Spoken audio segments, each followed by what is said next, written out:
So this is the Argiro building after Vincent Argiro. He and I were first year students here in '74 when it first opened up.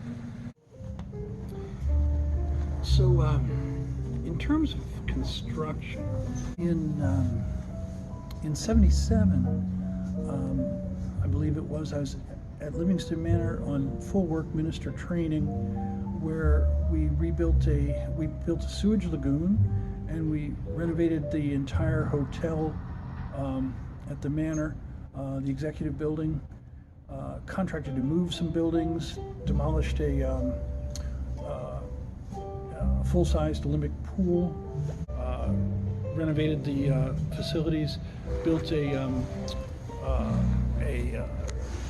suite for Maharshi. And so that was quite an adventure, teaching in India. I decided never wanted to come back, but we had extended our tourist visas like 6 times, and after 15 months in India, I was back in this country, landed in New York in the dead of winter, and wound up remodeling, helping with the remodeling in the Senate, in Washington, D.C., and again sent up to remodel Livingston Manor for a second time.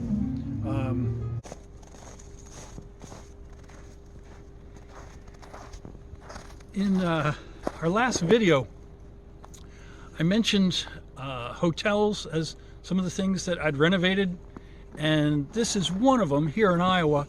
And of course I was not the only guy. There actually was no contractor involved. It was all by the hour, and there were a couple of characters that were considered for the lead on this, and I was one of them.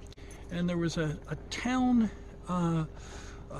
local with a larger crew that I felt like it would go better if they did it. Later on, it was here that I was asked if I was willing to be an expert witness regarding the waterproofing damage on this.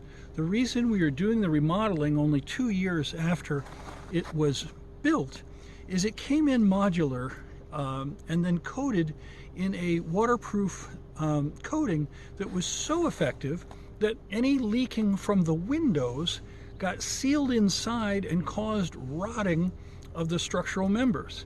So we peeled off the entire exterior and redid the entire exterior and replaced all of the rot in the framing and refinished it, including, replacing insulation wherever it had water damage. And then we went on to some of the outbuildings as well. So in Fairfield, this was probably one of my bigger projects. There's another one, hopefully we'll go look at next, that we remodeled, and it's being remodeled again about 30 years later. As you recall, we're talking about commercial buildings that I've worked on. This one was a remodel in the 90s, and I was able to just notice that even though this was just completely remodeled and renovated again for different purposes, it's now called the Loudon Lofts. It's a historic building, and it's on the historic register there. And it was involved in steel fabrication and kind of a big warehouse construction. And we built some restaurants and some lofts in the 90s, and it's been redone. But I noticed that some of the work, I'm hoping we can get in there at some point, my original work right in the lobby that's kind of cabinet level work is still there. They kept it from the right through the renovation. I was pleased and surprised to notice that. Let's see if we can at least catch a glimpse of it.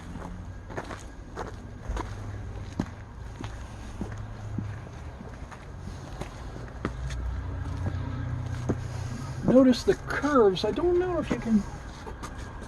You see that plywood right there? It's round. So that's my original work from the 90s.